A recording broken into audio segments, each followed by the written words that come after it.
Okay,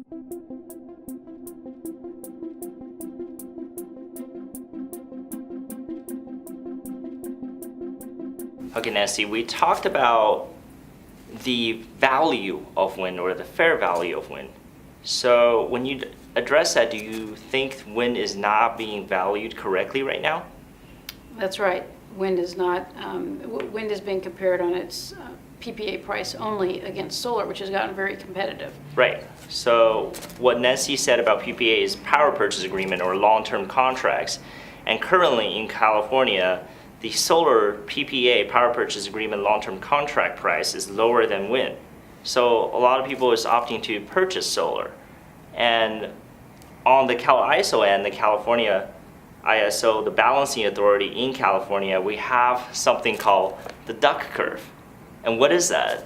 Well, the duck curve was the CAISO's way of saying, whoa, the system is getting out of balance, the resources are out of balance, and we end up with this duck-shaped curve, which shows a couple of things. One is overgeneration during the middle of the day when you have too much solar and you have to dump some. The other is the duck's neck or the ramp. When the sun is going down, you have to replace the solar with other types of generation very quickly, and that's an expensive thing to do. And finally, there's the indicator called capacity value or resource adequacy value in California, which measures how valuable wind and solar are to the grid reliability. And solar's RA value is also coming down, wind's is going up. We talked about the overgeneration and the ramp up. Now, when you originally proposed the RPS, it was supposed to be a least cost, best fit approach for the utility. But somewhere along the line, the utility started just buying least cost product. So how does overgeneration and ramp up add to the cost? Well, those are costs that will come back to the consumer in other ways. They're not costs that show up in the power purchase agreement. So those costs have to be taken into account by, the regulators have to make sure those are taken into account. It's ironic because it's the utilities that wanted to make sure that they did not have to take what was lowest price in the contract. They wanted to look at all the indirect costs when the original RPS was passed in 2002. Right. But what happened was when solar prices started coming down and when we had a declining federal tax credit for solar, the utilities basically went a little nuts and bought a lot of solar before they stopped to think about the indirect costs. Okay, and now we have an overgeneration of solar.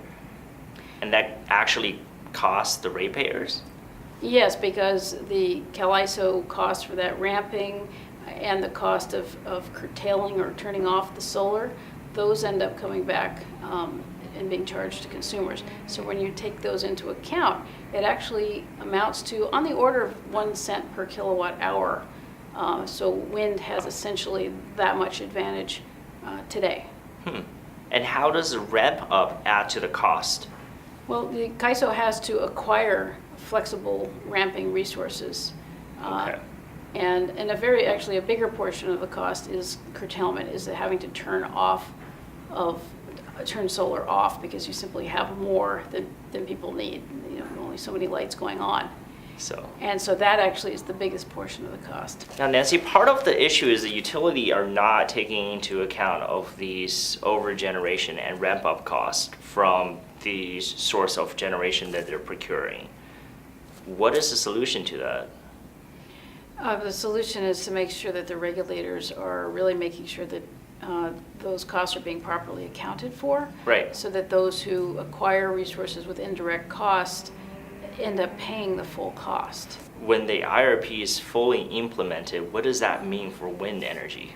Well, what we expect the IRP to show is that we need to rebalance the portfolio so that there's a more even split between wind and solar. So now that we know we need to have a balanced portfolio between wind and solar to lower the cost, overall cost, how are we doing that in the California market from a policy perspective? We heard about the IRP. Is that what it is? And that's part of it is about planning and part of it is about procurement. So in the planning, it's important for the the PUC to look at what is the least cost combination of resources on an overall total cost basis. And we've already seen several studies that show that that is a pretty much equal balance of wind and solar. And we expect to see that out of the IRP studies that will be coming out shortly.